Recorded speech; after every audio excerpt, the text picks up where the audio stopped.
Hollywood writers rejoice. James Blum has Swiftophobia. And will the Bambi remake be a case of oh dear? Welcome to MovieWeb's weekly news countdown with me, David Parkinson Frost, and me, Eddie Lizard.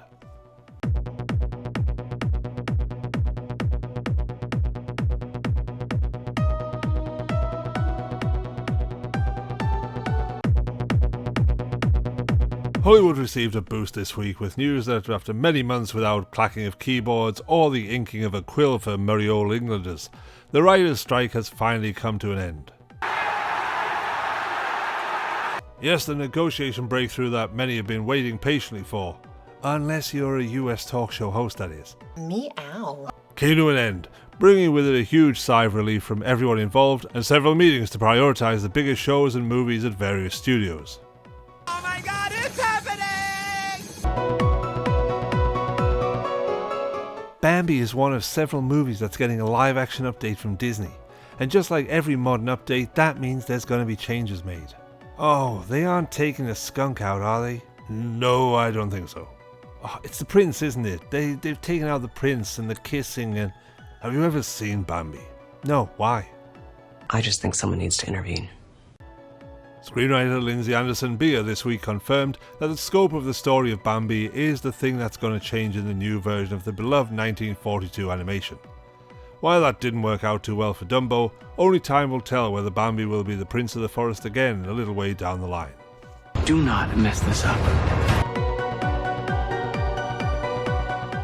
The Expendables franchise was brought crashing down to earth last week as the fourth movie in the Sylvester Stallone and Jason Statham-led saga failed to go off with a bang at the box office. The lack of interest in the sequel could well have killed off a potential female spin-off movie. Pretty sure I'm gonna get over it. According to producer Les Weldon, the chances of the Expendables pulling a Ghostbusters Well, there's something you don't see every day. and rebooting the series with a female-centric cast was already unlikely. But the Expendable Force tagline said they'll die when they're dead, and unfortunately the box office already seems to have lined up their coffins. Well, that was brutal. Things are looking good for the arrival of Saw X. Saw X or Saw 10?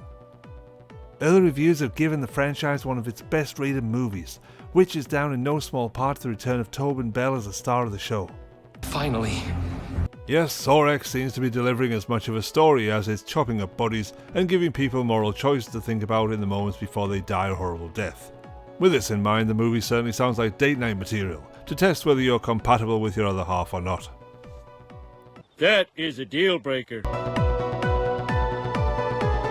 And Jason Blum, the man who not so coincidentally makes his name as the CEO of Blumhouse, has produced some of the scariest horror movies of the last decade. You ever heard such a load of shit? However, it seems that he's happy to admit that a possible head-to-head between The Exorcist Believer and Taylor Swift's Eras Tour Cinema Invasion was enough to give him nightmares. I think he needs some hugs. So far, this Halloween season seems to be setting up to be full of box office treats, with the belated Exorcist sequel getting a big thumbs up from early reactions. They just need to make sure that they keep the thumbs away from Saw X, or they'll probably lose them. And that's all for this week.